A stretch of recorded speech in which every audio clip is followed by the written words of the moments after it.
Bienvenidos, estimados alumnos de la Universidad Internacional Mesoamericana, del programa de licenciatura en Gestión del Riesgo y Protección Civil, a esta tercera y última semana de la materia de la protección civil a la gestión del riesgo de desastres.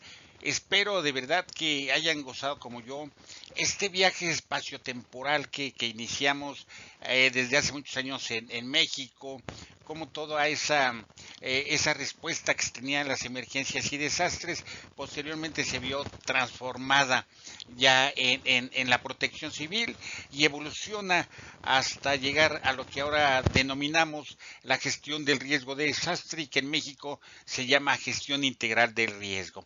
Fue un viaje bastante interesante, pasamos por los hitos internacionales, para que ustedes vean que la gestión del riesgo de desastre y la protección civil no únicamente tiene que ver con eso a lo que nos dedicamos.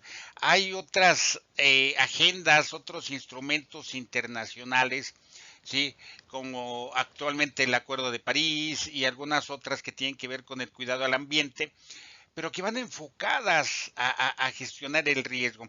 De hecho, yo les decía en los anteriores videos, si ustedes leen ahora la nueva agenda urbana, se van a sorprender de cómo la nueva agenda urbana trata de crear una conciliación entre la naturaleza y el ser humano para coexistir adecuadamente, ¿sí? Se dice, por ejemplo, que para establecer o que nazca una nueva colonia, un nuevo asentamiento, deben de checarse los planes de protección civil, checar con protección civil si ahí está permitido los asentamientos humanos. Entonces es muy interesante esto que nos indica la nueva agenda urbana. Ya vimos el Acuerdo de París que tiene una parte que habla sobre gestión del riesgo. Entonces, cada vez la materia a la que nos dedicamos se hace más importante, señores. Se hace más importante y ¿cómo se los podría definir? Se hace más importante y debería de dársele en todos los países la importancia que se le da en los países desarrollados. Por ejemplo, hasta hace algunos años Trump llegó y dio al traste con FEMA, pero FEMA atendía todo lo que son desastres y emergencias en Estados Unidos. De hecho, ahí nació el CERT, lo que ahora es los equipos comunitarios de respuesta a emergencias que ya se imparten en México. Ahí nació, ¿sí? Ahí nació este CERT como un mecanismo de respuesta de la población ante una situación de emergencia. Entonces, todo este viaje nos ha llevado a todo este avance intrincado que ha tenido la protección civil, la gestión de riesgo de desastre con sus altas y bajas, pero que finalmente lo que busca, señores, es el bienestar de la población, ¿sí? El bienestar de la población y un futuro asequible para las nuevas generaciones, que ellos no tengan que sufrir mucho, aunque sí lo van a hacer porque supuestamente con esto de los aumentos de temperatura y el cambio climático, los fenómenos extremos se van a volver más extremos, ¿sí? Y ellos van a sufrir las consecuencias, ¿no? Espero de verdad que no se llegue a los 2 grados de aumento de temperatura, porque ahí ya no hay un paso atrás. Entonces, el día de hoy vamos a ver un tema interesante que tiene que ver con una visión de cómo veían y trataban ante los desastres, que antes gestionábamos los desastres, ahora gestionamos los riesgos, por eso somos gestores del riesgo de desastres. Entonces, sin más preámbulos, vamos a la primera diapositiva y nuevamente bienvenidos a esta tercera y última clase. Lo que vamos a ver el día de hoy es el ciclo del desastre. Recordarán ustedes cuando iniciamos en Protección Civil allá por 1990, cuando empezó la primera capacitación, nos hablaban del ciclo del desastre. Y efectivamente es un ciclo porque infortunadamente lo consideramos algo continuo, es decir, se termina el desastre con una reconstrucción, pero volvemos nuevamente a que la población pueda resultar afectada o vulnerable ante la eventualidad de una situación de emergencia, siniestro, desastre. Y hablando de este ciclo del desastre, todos recordarán que son 4 etapas. La primera es la mitigación, que no son otra cosa las medidas que se realizan para prevenir o reducir el impacto de las amenazas en un agente afectable. Es por eso que todas las instituciones, tanto públicas como privadas, necesitan elaborar un programa interno de protección civil, donde precisamente se busque prevenir y reducir el impacto a través de ciertas medidas que pueden ser estructurales y no estructurales para poder mitigar el impacto de esta amenaza que se pueda materializar dentro del entorno donde nos desenvolvemos. La siguiente es la etapa de preparación que se refiere a la planificación y capacitación para la respuesta a desastres que no pueden ser mitigados. Es decir, no lo puede mitigar. Ahora me prepara para poder afrontar ese riesgo, esa amenaza cuando se materialice en ese agente afectable y poder ofrecer una respuesta adecuada. Entonces planifico para poder reaccionar en un momento determinado. Después viene precisamente la respuesta, que en esta etapa se pone en práctica los planes y la capacitación adquirida. Se trata de la reacción ante el impacto. ¿Sí? Es decir, los planes, los programas que realizamos tanto en la mitigación como en la preparación se llevan a cabo en la respuesta y precisamente para eso nos sirven los simulacros que entran dentro de la preparación.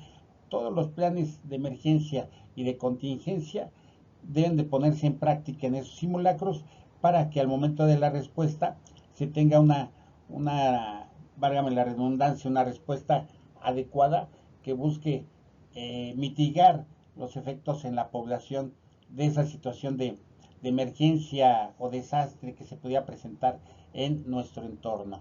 Y por último, la recuperación, que a veces decían recuperación, reconstrucción, rehabilitación. Y se trata del proceso gradual de la vuelta a la normalidad en todos los aspectos y a todos los niveles. ¿A qué se refiere en todos los aspectos? Hay aspectos que no se tienen contemplados, señores, a veces.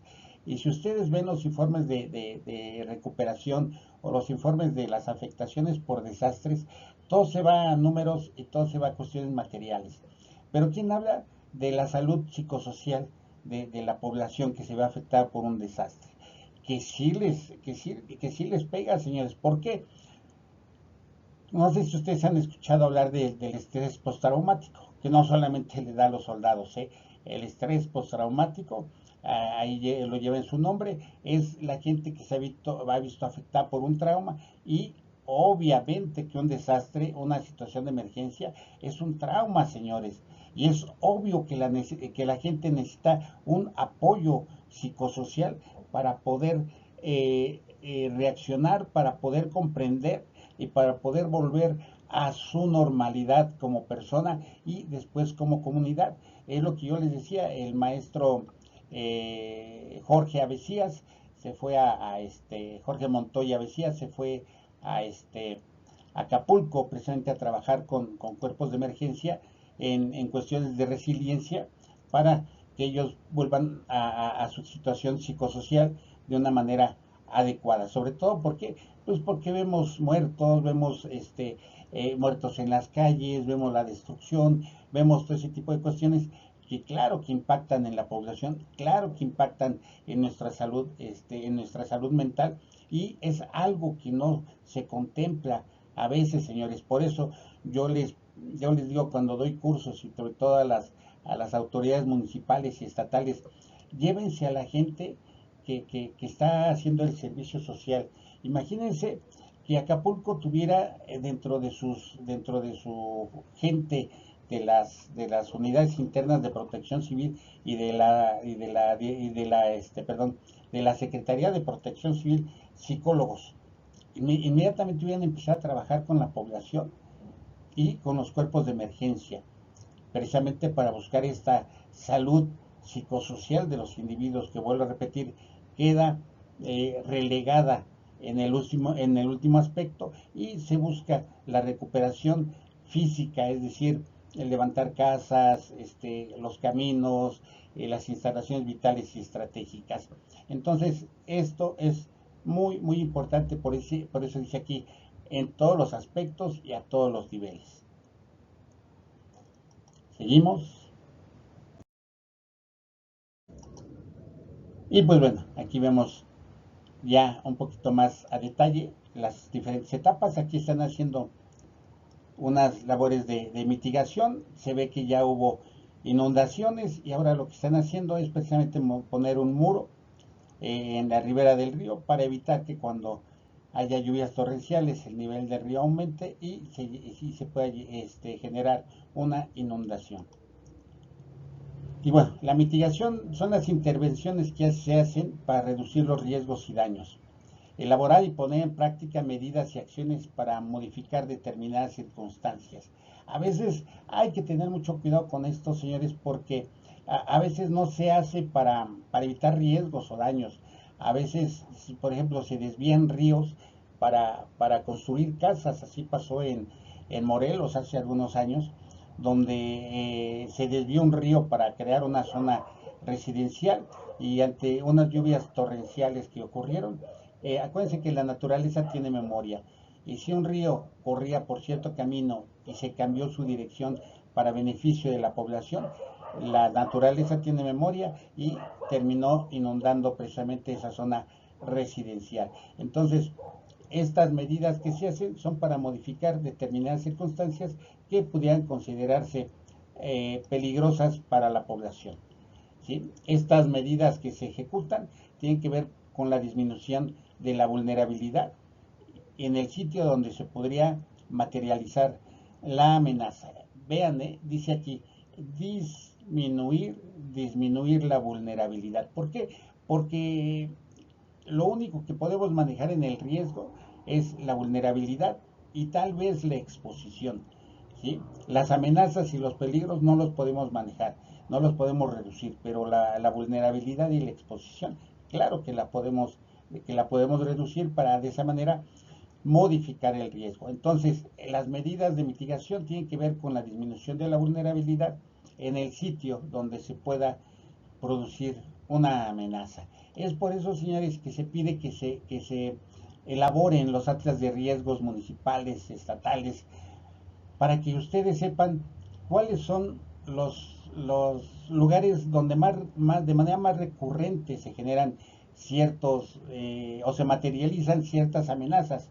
Es decir, por ejemplo, en el Estado de México, Ecatepec, hay ciertas zonas donde año con año se generan inundaciones, pero no se hace nada al respecto, no se corrigen. Entonces, es muy importante y para eso sirven los atlas de riesgo, señores. Los atlas de riesgo sirven para la prevención, pero también para la atención, para saber qué comunidades hay cerca, qué tenemos cerca que nos pueda ayudar a mitigar el impacto en esa ciudad, en esa comunidad, y también nos puede ayudar después. Entonces, los atlas de riesgos no solamente nos ayudan a saber los riesgos, no, tenemos que trabajar con ellos para poder disminuirlos. Después, estas medidas de mitigación pueden ser de carácter estructural y no estructural, dependiendo de las necesidades. Ya les decía yo, por ejemplo, en este muro que se está haciendo aquí, si la población que tenemos en esta parte de la ribera del río, ¿sí? Si aquí tenemos una población, no sé, por ejemplo, de 15, 20 casas que hay comunidades que están así, 15 o 20 casas, y año con año se inundan, y darle la respuesta resulta más caro que hacer un muro o que reubicarlas, pues lo vamos a hacer, señores. Resulta a la larga mucho más barato reubicar una población que estarle pagando cada año los daños que sus propiedades pudiesen tener. Después tenemos las medidas de preparación. Aquí lo vemos, un simulacro, y son el conjunto de acciones y medidas para reducir los daños y pérdidas ocasionados por el impacto de una amenaza en una comunidad propiedad o persona. Acuérdense que, ¿por qué dice esto? Porque acuérdense que también se debe promover la autoprotección, es decir, yo me protejo para que pueda proteger a los demás, o sea, convertirme en parte de la solución y no en parte del problema. Esta preparación incluye la elaboración de planes de emergencia y de contingencia. Aquí es muy importante, señores. ¿Ustedes saben cuál es la diferencia entre un plan de emergencia y un plan de contingencia? Bueno, búsquenlo, googleenlo o búsquenlo, pero se los voy a decir. Un plan de emergencia es un plan general, es decir, ¿qué vamos a hacer en caso de una emergencia? Sea cual fuere. Y un plan de contingencia es un plan específico que nos va a guiar paso a paso qué vamos a hacer si ocurre un incendio, si ocurre un sismo, si ocurre una amenaza de bomba, mediante nuestro análisis de riesgos. Posteriormente se hace una jerarquización de esos riesgos para saber cuáles son los que en sí nos pudieran afectar y contra los que tenemos que estar preparados. La capacitación es una parte importante, ¿sale? Porque la población debe de saber los peligros a los que se encuentra expuesta, y los gestores de riesgo de desastre deben de elaborar los planes de emergencia y los planes de contingencia. La capacitación es una parte sumamente importante en esta preparación, señores. Por ejemplo, en la Ciudad de México existe una norma técnica complementaria que habla precisamente sobre la capacitación y nos indica qué tipo de capacitación deben de tener en evacuación, en primeros auxilios, prevención y combate de incendios, comunicación, todas esas, todas esas materias o servicios de emergencia que nos puedan poner en práctica, ustedes puedan poner en práctica al momento de la ocurrencia de un desastre, de una situación de emergencia. Se tiene que capacitar a nuestra población. Por ejemplo, toda la población o la mayoría de la Ciudad de México, la que vive en la zona en la zona 3, que es donde se sienten más los sismos, debe de estar preparada, ¿sí?, sobre qué hacer en caso de sismo. Su capacitación principal debe de versar sobre eso. Posteriormente, primeros auxilios, prevención y combate a incendios. Y de hecho, en la Ciudad de México existe dentro de esta capacitación algo que se llama los grupos de apoyo especial, es decir, los grupos de apoyo para personas con discapacidad. Es decir, dentro de los inmuebles ya en la Ciudad de México, y creo que en muchos estados, en muchos municipios, hay gente discapacitada que está trabajando en edificios, señores. Entonces, debe de existir un pequeño grupo un grupo o una brigada que esté destinada a trabajar con estas personas, ya sea que se trasladen en silla de ruedas, que usen bastón, que sean personas con discapacidad visual o que utilicen muletas, dependiendo del tipo de apoyo que requieran, se va a encontrar la función de las personas, ¿vale? Entonces, esta capacitación es una parte muy importante porque después se va a poner en práctica en los simulacros. Y acuérdense, señores, que en los simulacros podemos tener errores. Para eso sirven los simulacros. Para tener errores, corregir, volver a hacer y evitar que en un futuro se dejen de tener errores y nos salga casi perfecto, para que al momento de una situación de emergencia real la gente sepa qué es lo que tiene que hacer. Después, la respuesta. Bueno, en esta etapa se ejecutan las acciones previstas en la etapa de preparación, como son los planes de emergencia y los planes de contingencia respectivamente. De acuerdo a nuestra jerarquización de riesgos, son los planes que vamos a tener. Se ejecuta lo practicado en los simulacros para salvaguardar la integridad física de los ciudadanos, sus bienes y el medio ambiente, así como proteger los medios de vida.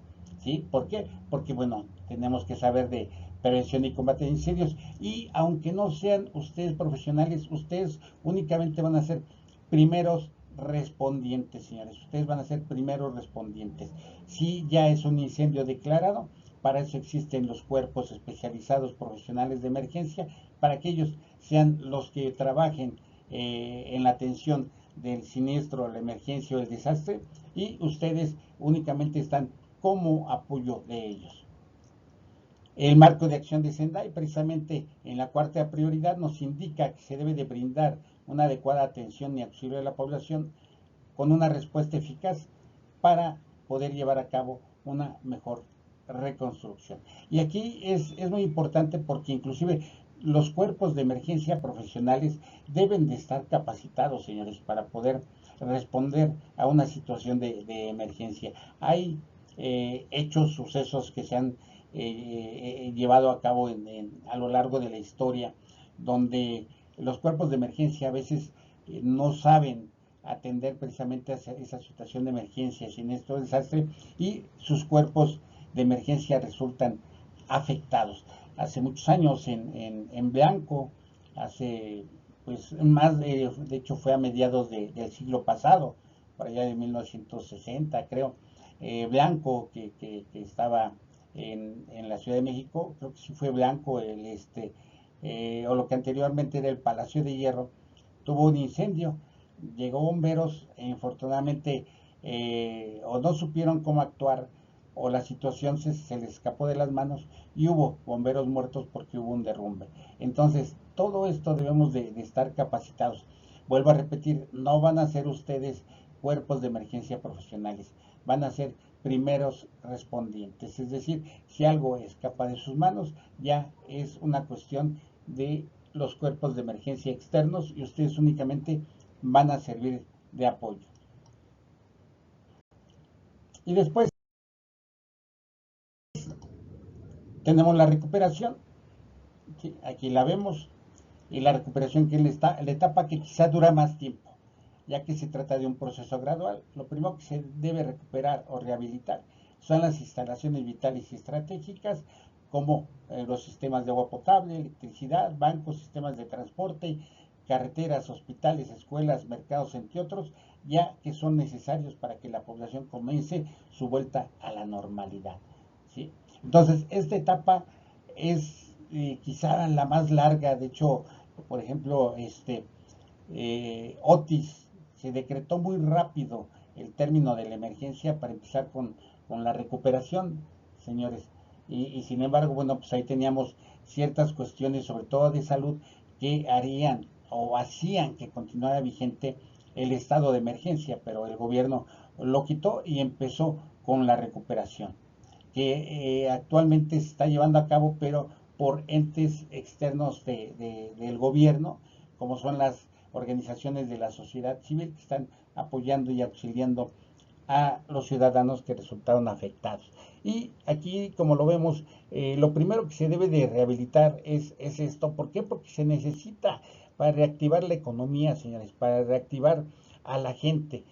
De hecho, les platicaba yo en las materias que les he dado, que anteriormente el gobierno tenía, después de que ocurrió un desastre, tenía un programa de trabajo temporal, ¿sí? Donde precisamente a los afectados que se quedaban sin trabajo, sobre todo, este era muy dado en los huracanes y en las inundaciones, los contrataban para ir a las casas, para sacar el lodo, para limpiarlas, para limpiar las calles, todo ese tipo de cuestiones, y les pagaban un salario, me parece que era el salario mínimo, para ayudar a esa economía y reactivar la economía precisamente de ese sitio. ¿Y por qué reactivar la economía de ese sitio? Bueno, porque la gente iba a comprar sus víveres y todo a la tiendita de la esquina, o quizá al mercado local que comenzaba a funcionar. Entonces, esto es muy importante que se restablezca antes de atender a la ciudadanía, y sobre todo los hospitales, señores, que bueno, los hospitales ni siquiera deberían de ser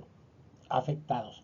Esto porque hay un, hay un programa que se llama el programa Hospital Seguro, que fue establecido por la Organización Mundial de la Salud, para que los hospitales permanezcan, se puede decir, casi intactos al momento de un desastre. ¿Por qué? Porque ellos tienen que atender en primera su desastre al interior y pues, o la emergencia al interior, y posteriormente atender el desastre que les viene, porque va a llegar población, ciudadanos afectados, lesionados por la ocurrencia de la emergencia.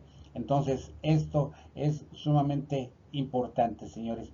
el programa Hospital Seguro es uno de los programas más ambiciosos que se tiene a nivel mundial y que orgullosamente nació del Instituto Mexicano del Seguro Social, que ya había trabajado con algo así antes de que se presentara el programa Hospital Seguro. Y bien,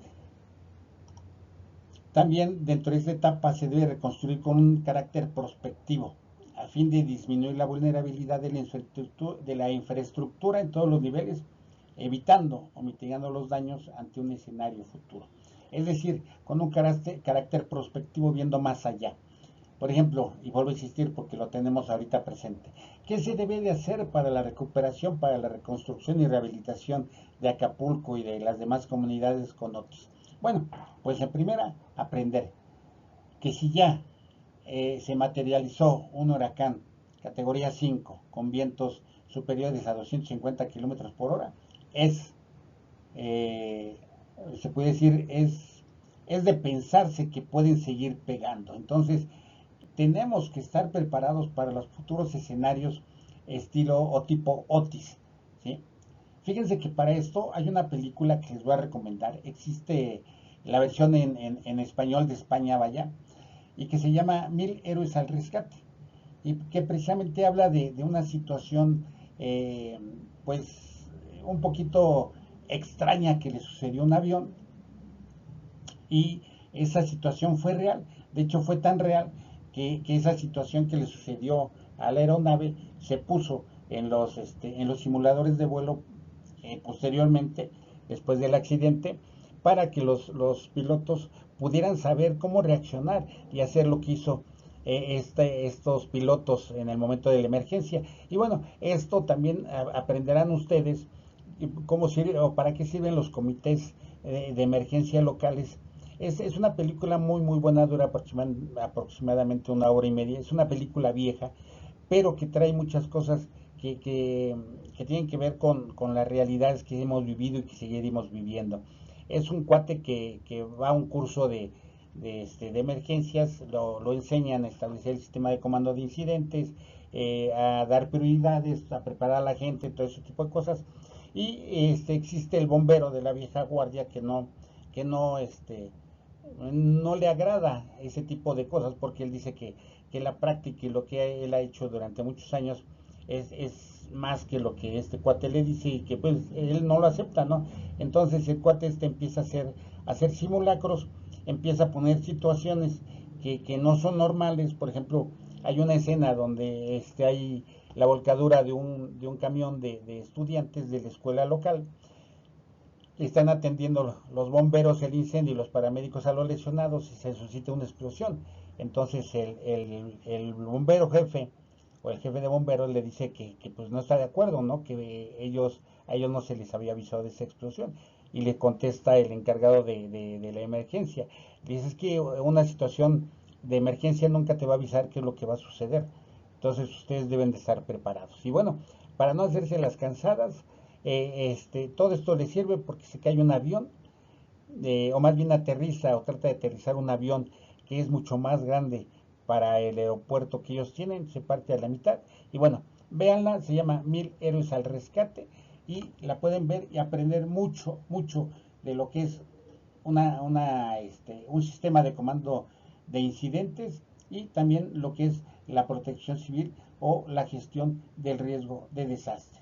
Y volviendo a esto de reconstruir con carácter prospectivo, les voy a repetir, es decir, ya nos ocurrió una vez, es posible que nos siga ocurriendo. Entonces, lo mejor es estar preparados. Aquí lo que yo haría en las poblaciones de la Sierra de Guerrero que resultaron afectadas, empezar a apoyar a la gente para que sus casas ya no sean de madera o de cartón y sus techos y comenzar a construir vivienda o que sea en un proceso de autoconstrucción de viviendas, pero ya de viviendas de materiales sólidos que ante vientos de 250 kilómetros o más no se puedan ver afectados. ¿Por qué?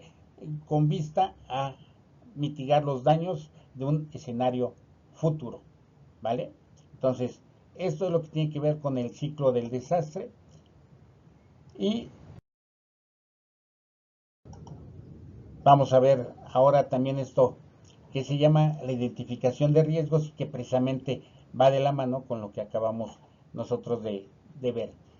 ¿Pero qué es la identificación de riesgos? Bueno, pues en primer lugar se trata de la etapa o la primera etapa del sistema de gestión integral de riesgos que tiene México. La primera etapa se trata de la identificación de riesgos y que no es otra cosa que reconocer y valorar las pérdidas o daños probables sobre los agentes afectables y su distribución geográfica a través de un análisis de los peligros y la vulnerabilidad. ¿Qué es esto? Bueno, pues no es otra cosa que un análisis de riesgos, nada más que aquí le pusieron identificación de riesgos, pero es en realidad una evaluación de riesgos, aunque vuelvo a insistir, también se trata de un análisis de amenazas y una evaluación de la vulnerabilidad, que si sumamos los dos estudios nos va a dar un análisis de riesgos porque nos va a lanzar un valor o nos va a lanzar valores cualitativos que podemos nosotros utilizar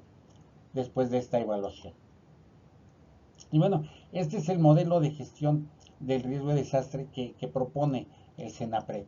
En primera, las causas y la vulnerabilidad y exposición, que ya vimos que son las partes que tiene o los conceptos o lo que forma la ecuación del riesgo, vulnerabilidad y exposición y los peligros o amenazas.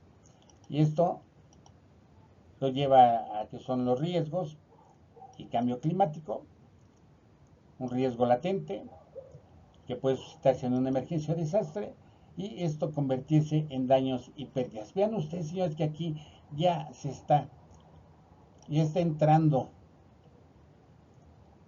a escena el cambio climático.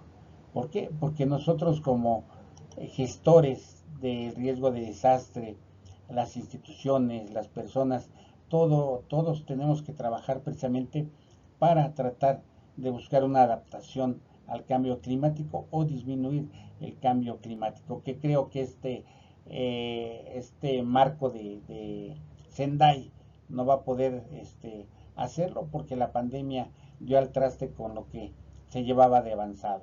Y bien, tenemos un riesgo, vuelvo a insistir, un riesgo latente, es decir, ahí está. ¿Cuándo se puede hacer presente? No lo sabemos, pero está ahí latente, está presente.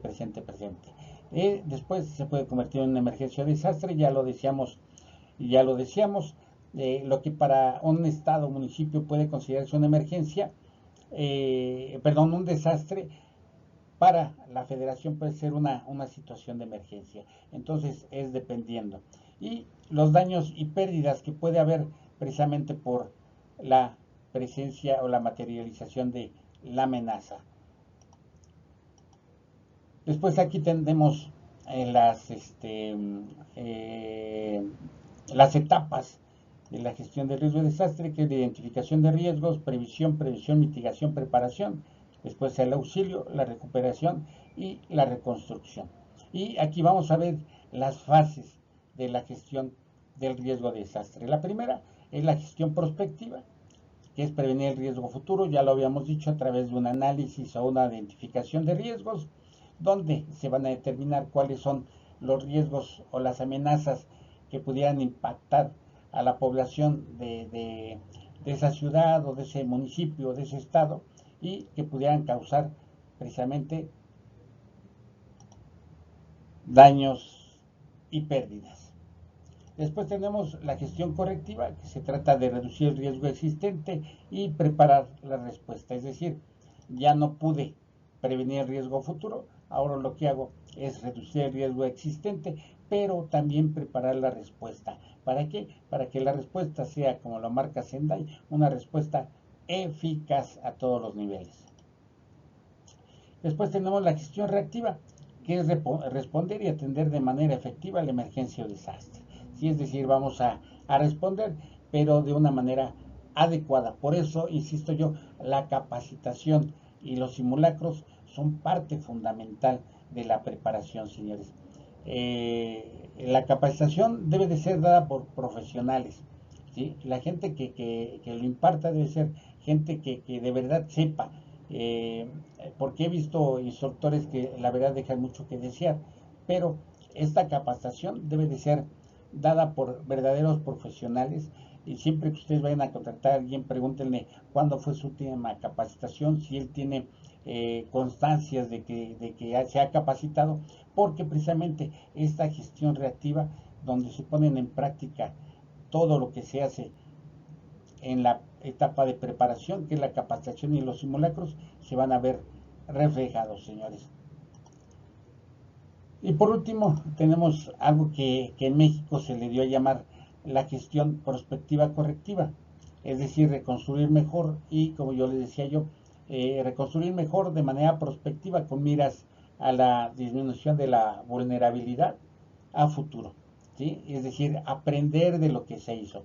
Véanlo en lo que vimos en esa línea del tiempo, que después del sismo de 1957, la Ciudad de México, claro que aprendió, modificó el reglamento de construcciones y también se modificaron los tipos de suelo, ¿cómo se llama? La microzonificación sísmica, ¿sí? Para que la gente que se dedica a gestionar los riesgos de desastre sepa qué tipos de suelo tenemos y pueda establecer los planes y procedimientos de emergencia o contingencia para responder.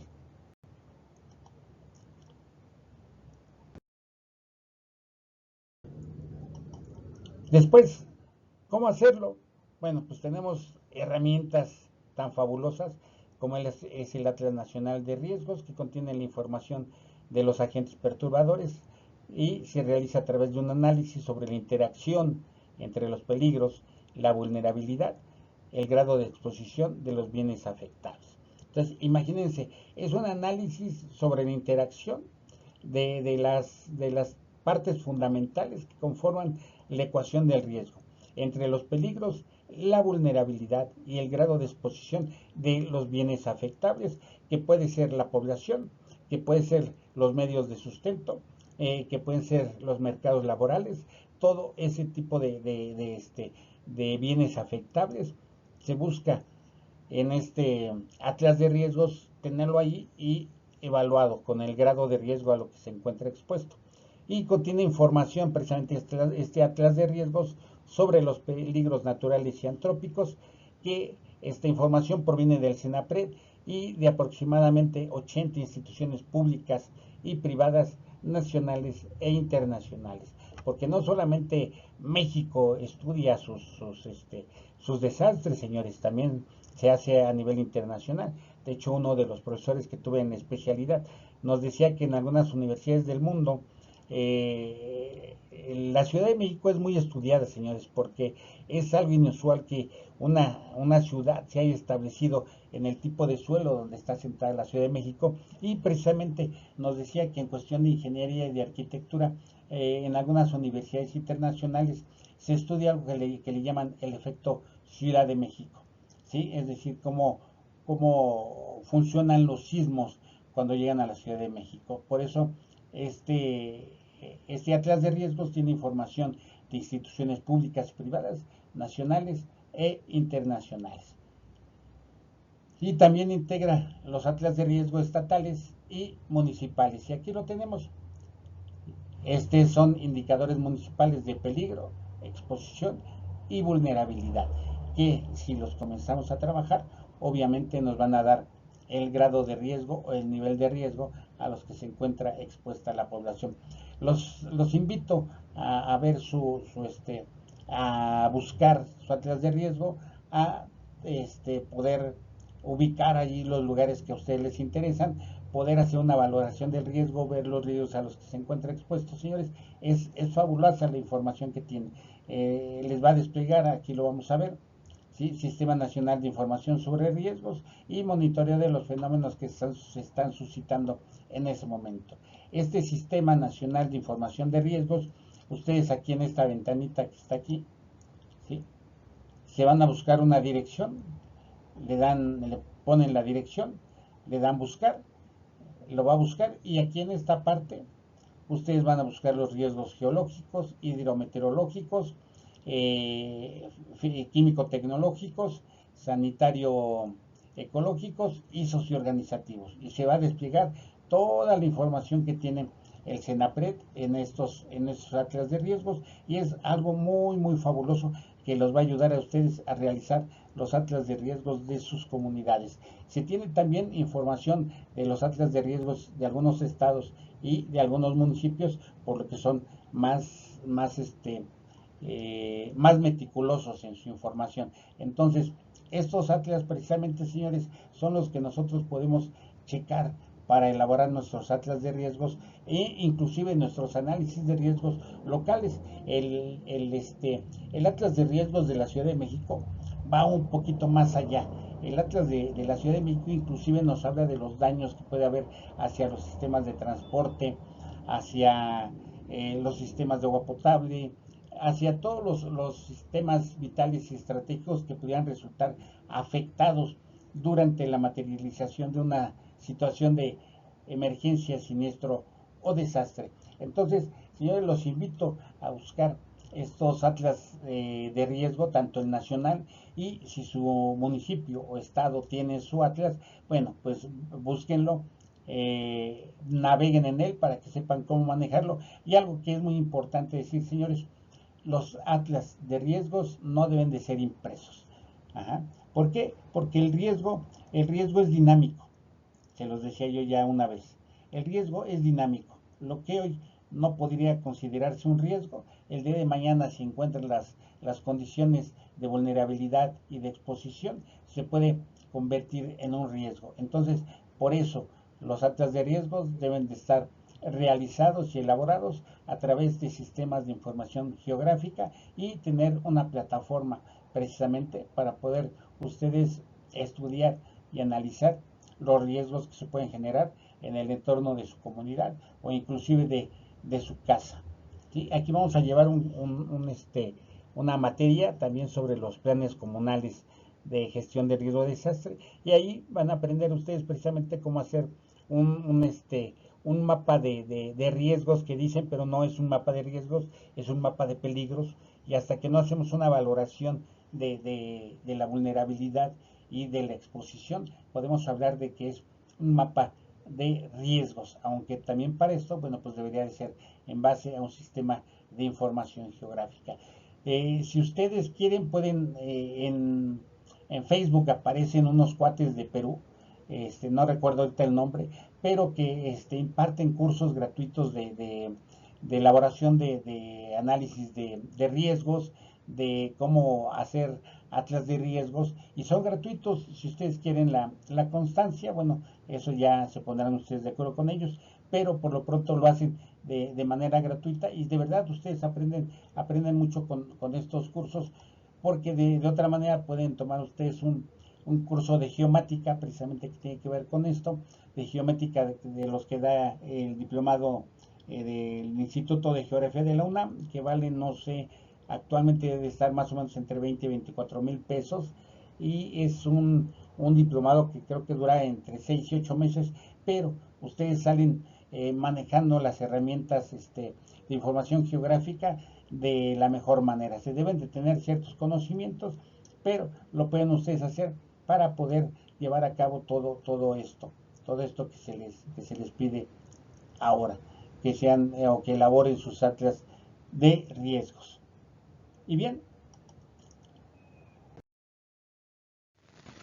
Pues bien, en la presente diapositiva vamos a hablar acerca de la clasificación de las amenazas que se hace en la Ley General de Protección Civil. Amenazas o fenómenos perturbadores, como le llama mucha gente aún. Yo prefiero llamarlos amenazas. Esta clasificación la hace la Ley General de Protección Civil actual. Son entre 38 y 39. Si bien esto ya había tenido una clasificación que nos dio por primera vez en el decreto que crea el Sistema Nacional de Protección Civil del 6 de mayo de 1966, donde ahí se enlistan las principales amenazas a las que se encuentra expuesta la República Mexicana, ¿verdad? Y ya después de ahí viene actualmente otra clasificación. ¿Esto porque bueno, pues dado la densidad poblacional, el mal ordenamiento territorial, pues bueno, vienen algunos otros fenómenos o amenazas que se pudieran presentar. Entonces, esta clasificación es de acuerdo con la Ley General de Protección Civil. En cuanto a los fenómenos geológicos, nos habla de sismos, erupciones volcánicas, tsunamis. Ya vimos que hace poquito tuvimos una amenaza de tsunami con el terremoto que sucedió en Rusia, ¿verdad? Inestabilidad de laderas, flujos, caídos o derrumbes. Recuerden que yo les había comentado que lo que sucedió en el Cerro del Chiquihuite no fue un deslizamiento, como mucha gente se expresa, no fue un deslizamiento, fue un caído o derrumbe, porque fue una roca la que se vino abajo, ¿vale? Después tenemos los hundimientos, la subsidencia y los agrietamientos, que tanto sucede sobre todo en la Ciudad de México. Después tenemos los fenómenos hidrometeorológicos, que esos pueden ustedes ver que son bastantes. Ciclones tropicales, que yo no estoy acostumbrado a llamarles ciclones tropicales. Si ustedes entran a la página de la Organización Meteorológica Mundial, ahí existen los términos, como ellos los tienen clasificados para América, para el Océano Índico, me parece, y para Europa, donde se habla de México o en América Latina son huracanes, en otras partes son tifones y en otra parte son ciclones tropicales. Entonces yo prefiero llamarle huracanes porque así lo define la Organización Meteorológica Mundial. Después, lluvias extremas, que todos lo hemos vivido cuando es la temporada de huracanes, inundaciones pluviales, inundaciones lacustres, inundaciones costeras, tormentas de nieve, tormentas de granizo, tormentas de polvo, tormentas eléctricas, heladas, sequías, ondas cálidas, ondas gélidas y tornados, que ya hay tornados en México, señores. El de Piedras Negras fue el que causó muchos daños, ¿verdad? Tuvimos uno que hubo en la Ciudad de México, que al parecer inició en Tlatelolco. Por allí hay ya un libro escrito o varios libros escritos en México, ¿verdad? Que hablan sobre este tema. Si alguien de ustedes quiere ahondar en esto, CIESAS, así lo teclean ustedes en Google, CIESAS, ponen en la biblioteca del CIESAS y allí aparecen varios libros que hablan sobre los tornados o los eventos tornádicos en México. Esto, nada más haciendo una aclaración, esto que ven ustedes aquí de lluvias, de inundaciones pluviales, fluviales, lacustres, mucha gente ya no acostumbra a llamarla como una amenaza natural. ¿Por qué? Porque la población tiene que ver con que se produzcan las inundaciones. Por ejemplo, dice inundaciones costeras. ¿Cuántas veces no hemos ido? Bueno, a mí no me gusta ir a la playa, pero ustedes que han ido a la playa, ven el malecón que es invadido y ponen ahí el adoquín para que la gente pueda caminar, y pegado a la playa muy cerca del mar ponen las palapas para que la gente vaya a comer. Vienen las lluvias, la marea sube, inunda los lugares donde la gente acostumbra a comer, y le echamos la culpa a la naturaleza cuando nosotros invadimos esa zona arbitrariamente. Bueno, después seguimos con los fenómenos químico-tecnológicos, que son fugas, derrames, incendios, explosiones e incendios forestales. Después los fenómenos sanitario-ecológicos que tanta huella dejaron en nosotros, sobre todo por el COVID, ¿sí? Y anteriormente la otra pandemia que tuvimos en el mundo. Y dentro de estos fenómenos, las plagas, las epidemias, la contaminación del agua, la contaminación del aire, la contaminación del suelo y la contaminación de los alimentos. Los fenómenos socioorganizativos, concentración masiva de población, demostración de inconformidad social, terrorismo, sabotaje, vandalismo, accidentes aéreos, marítimos o terrestres, interrupción o afectación de servicios básicos o de infraestructura estratégica. Fíjense, hablando de este último, recuerdo bien que cuando estaba yo en la Dirección General de Protección Civil, hicimos la transición del 99 a 2000, no sé si se acuerdan ustedes, donde decía que iba a haber graves problemas porque las computadoras no tenían para empezar a marcar el año 2000, nunca se había previsto todo ese tipo de cosas. Entonces tuvimos que realizar un plan de emergencia y de contingencia para que los servicios de emergencia de la Ciudad de México pudieran hacer esa transición de manera adecuada y poder apoyar, porque se decía que las instalaciones vitales y estratégicas iban a tener problemas por este pase del 99 a 2000 y una serie de cuestiones que se vinieron suscitando, pero tuvimos que hacer este plan finalmente que no se aplicó, pero vuelvo a insistir, ¿qué es el riesgo? El riesgo es incertidumbre, el riesgo es algo que puede o no puede suceder, pero si sucede es mejor tenerlo, ¿vale? Bueno, y por último tenemos estos fenómenos que se anexaron hace poco, ¿sí? Los fenómenos astronómicos como las tormentas magnéticas y el impacto de los meteoritos. Esto podría resultar paradójico porque dirían ustedes, bueno, ¿y nosotros qué podemos hacer? Bueno, pues a lo mejor nada, pero sí prever en algún momento los posibles daños que pudiera tener la infraestructura vital y estratégica y junto con ellos hacer que se elaboren planes y programas de atención a este tipo de eventos, ¿no? Recuerdan, no sé si han escuchado ustedes, en 1859 ocurrió una de las tormentas magnéticas, ¿cómo le podríamos decir?, más impactantes en el planeta Tierra, que se denominó el evento Carrington, que no tuvo muchas consecuencias porque no había muchos aparatos que utilizaran, por ejemplo, actualmente tenemos los GPS, los radios celulares, los teléfonos satelitales, los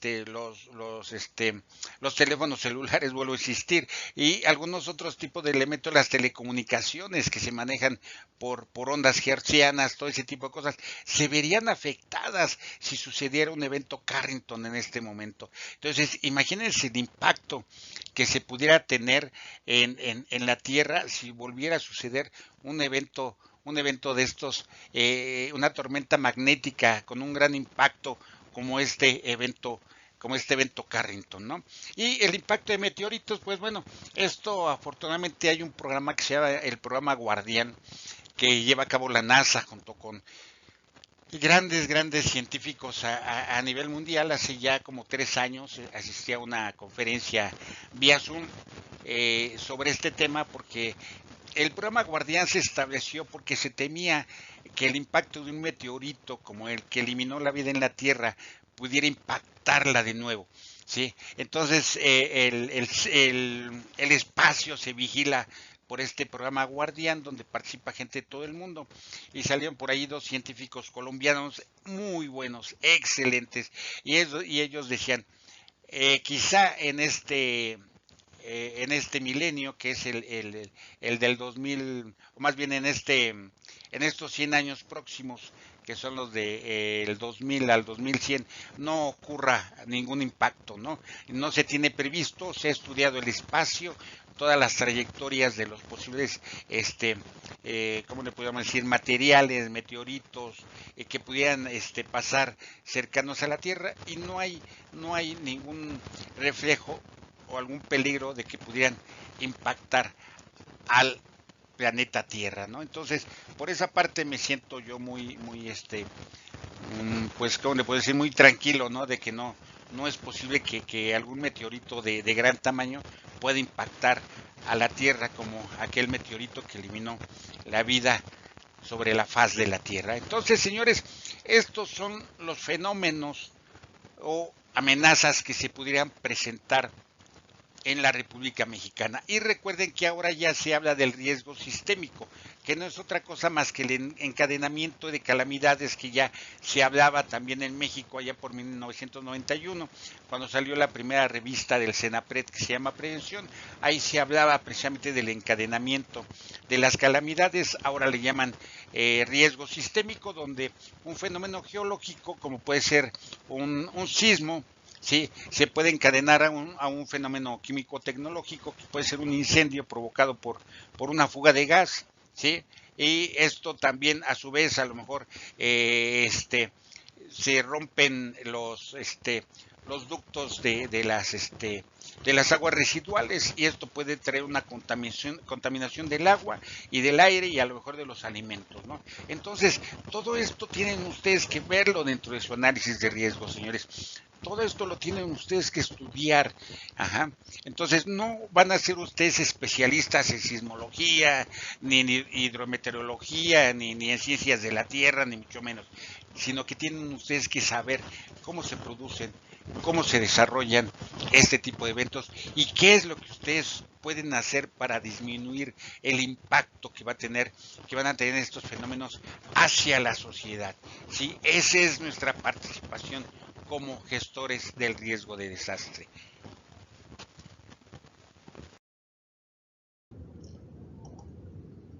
Y bien, precisamente esta evaluación de riesgos tenemos de dos tipos. La primera, que es la cuantitativa, ¿sí? Que nos va a permitir, mediante esta evaluación, que nos va a dar resultados con números, ¿sí? Nosotros vamos a decidir si precisamente podemos disminuir la vulnerabilidad con el diseño de estructuras o con seguros que se llama transferencia del riesgo, es decir, tengo el riesgo pero yo no lo voy a atender y lo transfiero a través de una aseguradora.